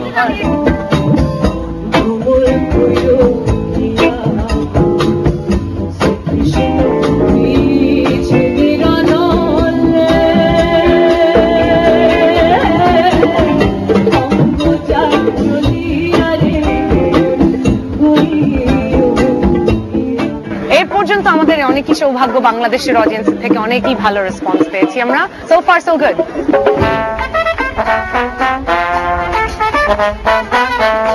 The ambition of this team is for this concert, for this project just to grow and grow. We would like to experiment more and more with different Bengali songs. এখন আমাদের plan হচ্ছে এই যে এত যে আমরা মিউজিক বানাতে তো থাকবোই, আরো কিছু একটা অ্যালবাম রেকর্ড করা হয়ে গেছে, আরেকটা অ্যালবামের জন্য আমরা এখনো গান তৈরি করছি। তো আমাদের আশা যে আমাদের দেশের মানুষরাও শুনবে, বিভিন্ন দেশের মানুষরা শুনে পছন্দ করবে, এটাই।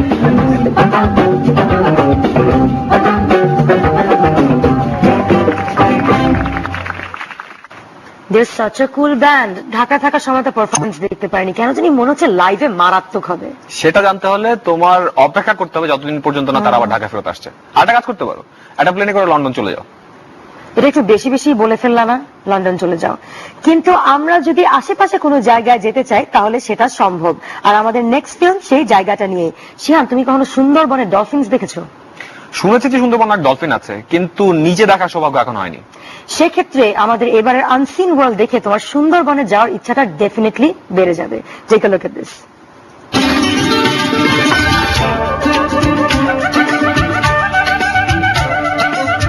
আমার নাম রুবায়াত মনসুর মোগলি, আমি বাংলাদেশের তিমি ও ডলফিনের উপর গবেষণার কাজ করি।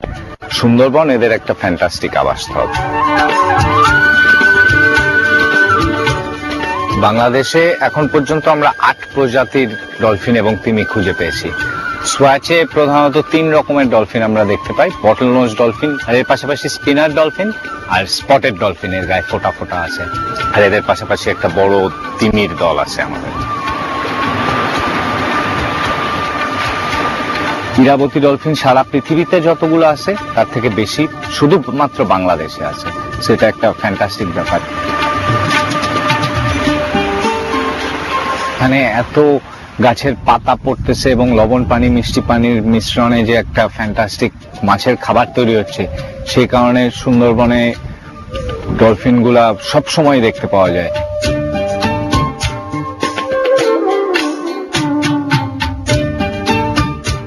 এদের জন্য সবচেয়ে বড় সমস্যা হচ্ছে জালে আটকা পড়া, মানে জেলেরা মাছ ধরার জন্য যে জাল পেতে রাখছে সেটা ওরা ওদের ইকো লোকেশন দিয়ে ধরতে পারলো না, জালে আটকা পড়ে গেল।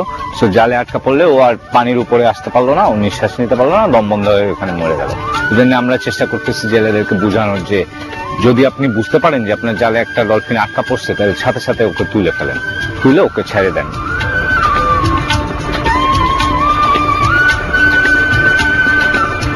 সুন্দরবনের কিছু কিছু নদীর মোহনাতে, কনফ্লুয়েন্স এরিয়াতে, বিশেষ করে এই পূর্ব সুন্দরবনের অংশে কিছু কিছু এরিয়ায় সব সময় সারা বছর শুশুক এবং ইরাবতী সব সময় দেখতে পাওয়া যায়। সো এই অংশগুলো আমরা সরকারের কাছে একটা প্রপোজাল দিয়েছি যে সংরক্ষিত এলাকা হিসাবে ঘোষণা দেওয়ার জন্য। শুধুমাত্র আপনি যখন একটা নদীর মোহনায় 2 জাতের ডলফিনকেই একটা এলাকার ভিতর দেখতে পাচ্ছেন যে ইরাবতী এবং শুশুকেরা কিভাবে লাফ দিচ্ছে, বা সাগরের ডলফিন যখন দেখতে পাচ্ছেন অনেকগুলো এক দলে আছে, ওইটার যে আনন্দটা, এই আনন্দটা যাতে আমাদের পরের জেনারেশন পায়, শুধুমাত্র এটার কথা চিন্তা করলেই তো ওদেরকে সংরক্ষণ করা দরকার। আর এর পাশাপাশি টোটাল একটা যে ইকুইলিব্রিয়ামের ব্যাপার, যে একটা ব্যালেন্সের ব্যাপার, সেটা তো আছেই। ডলফিন গুলো আসলেই অদ্ভুত সুন্দর। আর আমার কোনো ধারণা ছিল না যে সুন্দরবনে এত ধরনের ডলফিন আছে। এখন তো অবশ্যই একবার যেতে হবে, দারুণ দারুণ ছবিও তোলা যাবে। আর সেই ছবিগুলো তুমি অবশ্যই বিবিসি বাজের ফটো কম্পিটিশনে পাঠিয়ে দিবে। যা নিয়ে কথা বলছিলাম, সময় হয়ে গেল আমাদের বিবিসি বাজ ফটো কম্পিটিশনের ফলাফলে। Last week the theme was ritual. উৎসব নিয়ে আপনাদের পাঠানো অনেক চমৎকার ছবি আমরা পেয়েছি, যার মধ্যে থেকে শুধুমাত্র 3 জন হচ্ছেন আমাদের বিজয়ী, যাদের জন্য থাকছে BBC buzz branded items. So Azra, who is the first prize winner this week? সেরা ছবিগুলোর প্রথম ছবিটি পাঠিয়েছেন খুলনা থেকে শেখ মহিরুদ্দিন। ছবিটি তোলা হয়েছে গোপালগঞ্জের উড়াকান্দির এক মেলায়। ছবিটির চমৎকার আলো এবং একটি বিশেষ মুহূর্তকে তুলে ধরার ক্ষমতাকেই বিচারকরা প্রশংসা করেছেন। আর সবচেয়ে মজার ব্যাপার হলো ছবিটি আমাদেরকে একটি অজানা জগতের সাথে কানেক্ট করেছে, যেটা হয়তো আমরা অনেকেই জানতাম না। Congratulations Mahir. So who is our second winner? Shihan. আমাদের দ্বিতীয় সেরা ছবিটি পাঠিয়েছেন গাজীপুর থেকে অভিজিৎ নন্দী। জয়দেবপুরের রথখোলায় তিনি ছবিটি তুলেছেন। আর বিচারকদের মধ্যে ছবিটি অনেক প্রাণবন্ত এবং উৎসবের পুরো আমেজটা তার ছবিতে চমৎকার ভাবে ধরা পড়েছে। রংটাও কিন্তু অনেক সুন্দর। Well done Abhijit. So Azra, who is the first prize winner this week? আমাদের এই সপ্তাহের সবচেয়ে সেরা ছবিটি পাঠিয়েছেন খুলনা থেকে নজরুল ইসলাম। এই ছবিটি চলে যাচ্ছে সিরিজ ফাইনালে এবং প্রদর্শিত হবে সিরিজের শেষে ড্রেক গ্যালারিতে। রাসমেলার বঙ্গোপসাগরের সমুদ্র স্নানের ছবি তুলেছেন তিনি। ছবির অসাধারণ আলো চমৎকারভাবে বিষয়বস্তুকে প্রাণবন্ত করে তুলেছে এবং ছবিটিতে অকৃত্রিম আবেগকে চমৎকারভাবে ফুটিয়ে তুলেছেন তিনি। এক কথায় ছবিটি অসাধারণ। অভিনন্দন নজরুল ইসলামকে আমাদের বাজ ফটো কম্পিটিশনের 4র্থ সিরিজ ফাইনালিস্ট হওয়ার জন্য। Next week the theme is emotion, আবেগ, অর্থাৎ সুখ, দুঃখ, অবাক হওয়া, ভয় পাওয়া, এসব কিছু নিয়ে আপনাদের কাছে যদি কোনো অসাধারণ ছবি থাকে তাহলে সেটা আপনারা আপলোড করুন www.bbcjanala.com এ, অথবা আপনারা ফোন বা কম্পিউটার থেকে ইমেলও করতে পারেন photo@bbcwstbd.org এ। আর ছবি পাঠানোর একটা ছোট্ট নিয়ম আপনাদের আরেকবার মনে করিয়ে দিতে চাই। প্রতি সপ্তাহে একজন শুধুমাত্র একটি ছবি পাঠাতে পারবেন। একটির বেশি ছবি পাঠালে তা অযোগ্য বিবেচিত হবে। আর আমরা কাউকে অযোগ্য ঘোষণা করতে চাই না। ছবি পাঠাতে হবে সোমবার রাত 12টার মধ্যে। So good luck. আচ্ছা শিহান, কি করছো এই ঈদে? এখনো ঠিক করিনি, ঢাকায় থাকবো নাকি গ্রামের বাড়িতে আত্মীয় স্বজনের সাথে দেখা করতে যাব এখনো জানি না। মানে কি এখনো ডিসাইড করনি? ঢাকার বাইরে গেলে তো বেশি দেরি হয়ে যাচ্ছে না? কারণ বাপ্পি আজকে আমাদেরকে বলবে ঈদের সময় ঢাকার বাইরে যেতে হলে কত কৌশলের সাথে কাজ করতে হয়। Travellers, take a look at this.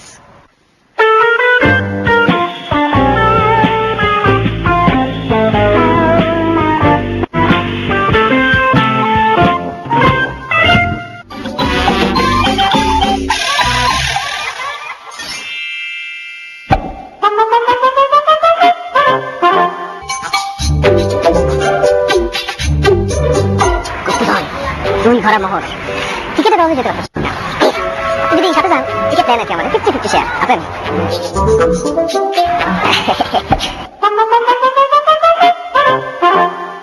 আমার ঠিক আছে সব কেমন আছে সিলেট রাঙ্গন ময়মনসিং পঞ্চগড় আচ্ছা দেন হ্যালো আম্মা, এই শোনো এই ওই যে তোমার মামাতো ভাইয়ের শ্বশুর বাড়ির ওই যে দুলা ভাইয়ের সম্পর্কে তার ছোট ভাইয়ের শালা। জামিল ভাই পঞ্চগড় থাকে না? ও ব্রিলিয়ান্ট। না মানে এই যে পঞ্চগড়ের টিকেট পাইছি বুঝছো, আর কোনো কিছু টিকেট পাইছি না, তো ঈদে ওনার বাসায় করি তাই না? হ্যাঁ ওকে ঠিক আছে। হ্যাঁ আরে জামিল ভাই চিন্তা মানে পাগল নাকি? ওকে হ্যাঁ খোদা হাফেজ।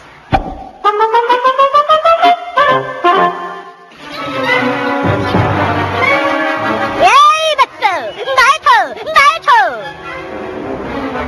एक टिकट देगा पूरे लाइफ के लिए टिकट मिल जाएगा। ले जा।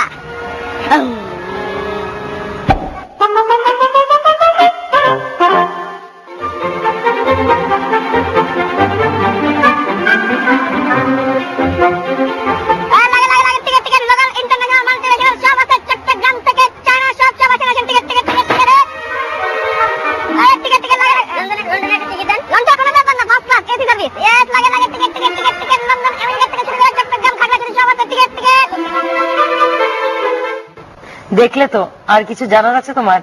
আগে কোথায় যাব সেটা ঠিক করে নেই, তারপর বাকি জিনিস হিসাব করা যাবে। So what's Bappi going to do next week? আগামী সপ্তাহে বাপ্পি আমাদেরকে জানাবে গরু কি করলে রেগে যাবে, আর তুমি বুঝতেই পারছো কি অদ্ভুত সব সমাধান দিবে এটা বাপ্পির। তা ঠিক। আপনারা তখন বাপ্পির কাছ থেকে দেখলেন যে ঈদের সময় গ্রামের বাড়িতে যাওয়ার জন্য কিভাবে প্রস্তুতি নিতে হয়, কিন্তু আপনারা যদি ইংরেজিতে কোথাও যাওয়ার বর্ণনা কিভাবে দিতে হয় তা শিখতে চান, তাহলে আপনার মোবাইল থেকে 3000 ডায়াল করুন এবং বাপ্পির কাছ থেকে শুনে নিন ইংলিশ লেসন্স। ব্রেকের পর অভিনেতা শুভর সাথে ঘুরে আসবো আমরা ময়মনসিংহ থেকে, আর রিঙ্কু কেন মিস্টার স্মিথের সাথে প্রতিশোধ নিতে যাচ্ছে তাও থাকছে। আর লরার একটা চমৎকার গান তো থাকছেই। So see you to BBC Buzz with me Shihan and me Azra. অনুষ্ঠানের এই অংশে আমরা অভিনেতা শুভর সাথে ঘুরে আসবো তার ছোটবেলার শহর ময়মনসিংহ থেকে, আর দেখবো মিস্টার স্মিথের উপর প্রতিশোধ নেওয়ার জন্য আমাদের রিঙ্কু হেয়ার ক্লিপার নিয়ে কিরকম একটা ঝামেলায় পড়ে।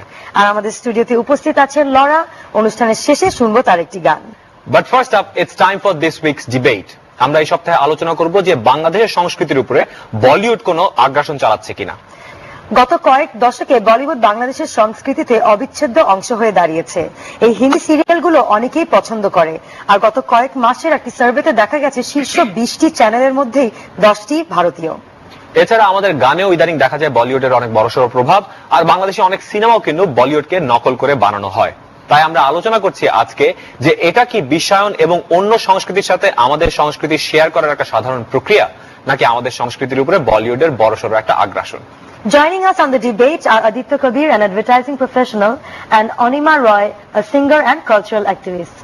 Welcome to the show. Thank you. Aditya, Hindi সিরিয়ালের নাটকগুলো বাংলাদেশের এত জনপ্রিয় কেন বলে মনে করেন? ভালো, তাই সুন্দর, চকচকা,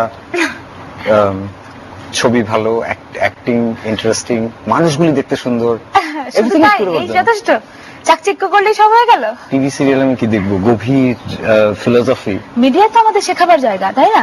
আমরা ঘর থেকে শিখবো, মায়ের কাছ থেকে শিখবো, বাইরে থেকে শিখবো এবং মিডিয়া থেকে শিখবো। সে টোটাল নেগেটিভ একটা জিনিস দেখায় আমাদের, বোঝায় আমাদের, তাহলে আমাদের সন্তানকে কি শেখাবো, ভবিষ্যৎ প্রজন্ম যাবে কোথায়? কি দেখে শিখছো বলো? অবশ্যই শুরু থেকে আমাদের নাটকগুলো কি হচ্ছে, আমাদের দৈনন্দিন জীবন কাহিনী নিয়ে রচিত, তাই না? আর আপনি বলিউডের কথা বলেন, ঘনা, স্বপ্ন, ড্রিম, বিছানা, বিশাল। তাহলে আপনি কি বলতে চাচ্ছেন যে এই যে বলিউডের অথবা হিন্দি সিরিয়ালগুলো, এটা কি আমাদের সংস্কৃতির উপর তাহলে আপনি বলতে চাচ্ছেন যে একটা অন্যরকম একটা জিনিস চাপিয়ে দিচ্ছে? অবশ্যই, এবং বেশি মানে জাস্ট ফ্যান্টাসিতে নিয়ে যাচ্ছে আমাদের নারীগুলোকে, সন্তান নারী সবাইকে, একটা কালচার, একটা গ্রুপকে। ফ্যান্টাসি দেখবো কি? আমি তো আমি আমার তো জীবন আমি এমনিতেই যাপন করি, আমি তাহলে আমার টিভি অন করার কোনো দরকার নেই। মানে এই সিরিয়ালগুলো কি আসলে আমাদের জন্য দেখাটা ভালো? মানে is it good for us?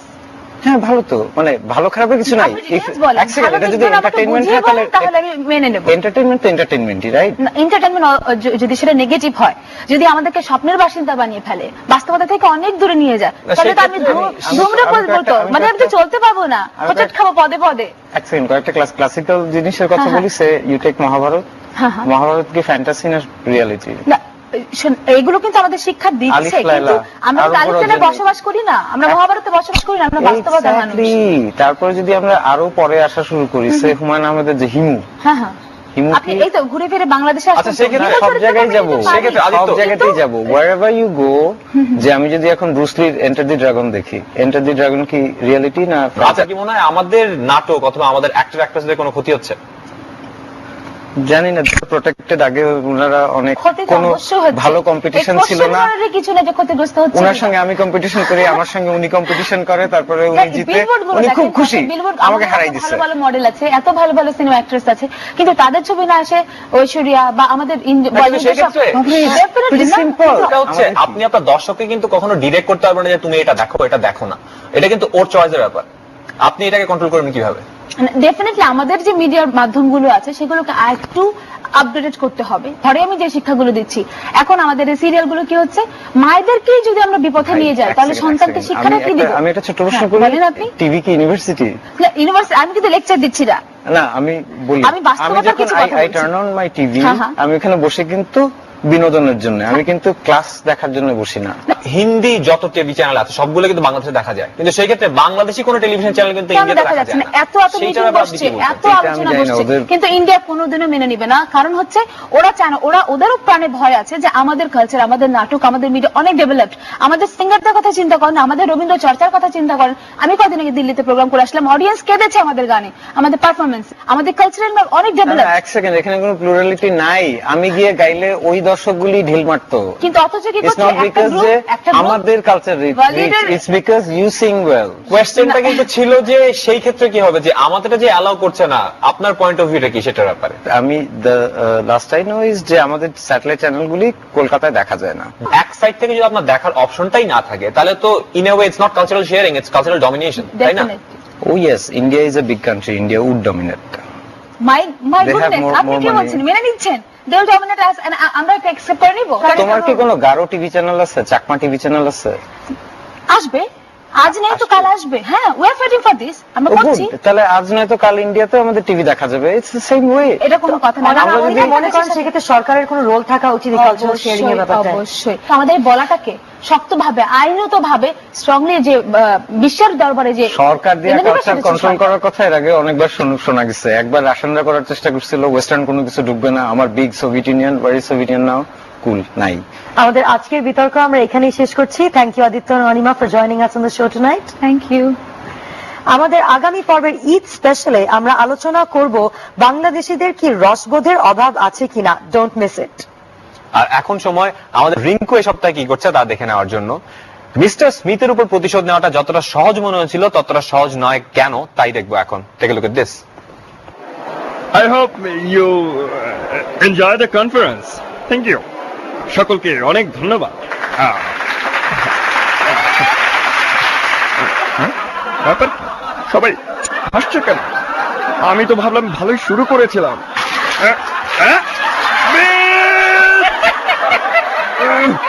কি বলেছিলে না সবার সামনে কথা বলতে লজ্জা পাও? এখন ছাড়বো না আমি তোকে। প্রতিশোধ নেব, প্রতিশোধ, প্রতিশোধ। মা তুমি স্মিথকে দেখেছো? কি তুই টেবিল পাক করে আছিস কেন? বাবা তুমি স্মিথকে দেখেছো? তোমার মাকে জিজ্ঞেস করো। ভাইয়া কি ব্যাপার, তুমি টেবিল ক্লথ গায়ে দিয়ে আছো কেন? ওই বিড়ালটা আমার প্যান্ট চুরি করেছে। প্রতিশোধ কথা, আমি প্রতিশোধ নিতে চাই, আমি ওর প্যান্ট চুরি করব।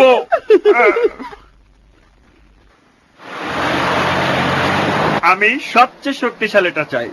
এইগুলো খুব শক্তিশালী, আপনি চাইলে আমি দেখাই দিতে পারি কিভাবে এগুলো ব্যবহার করতে হইব।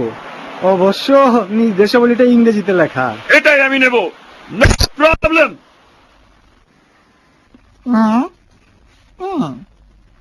শুভ সন্ধ্যা হাবিব সাহেব।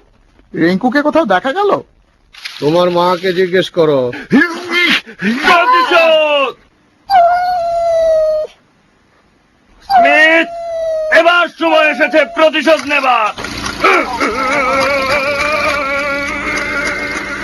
কথা কথা আমাকে সাহায্য করো, ম্যানুয়ালটা টেবিলে আছে। To turn down the power, turn the dial to the left. Turn down মানে বাড়াতে হবে, তাই না? ঠিক আছে, আমি এটাকে ডান দিকে ঘুরে। আরে না না না না, টার্ন ডাউন মানে হচ্ছে স্পিড কমানো। কিন্তু আমি তো এটা বন্ধ করতে চাই।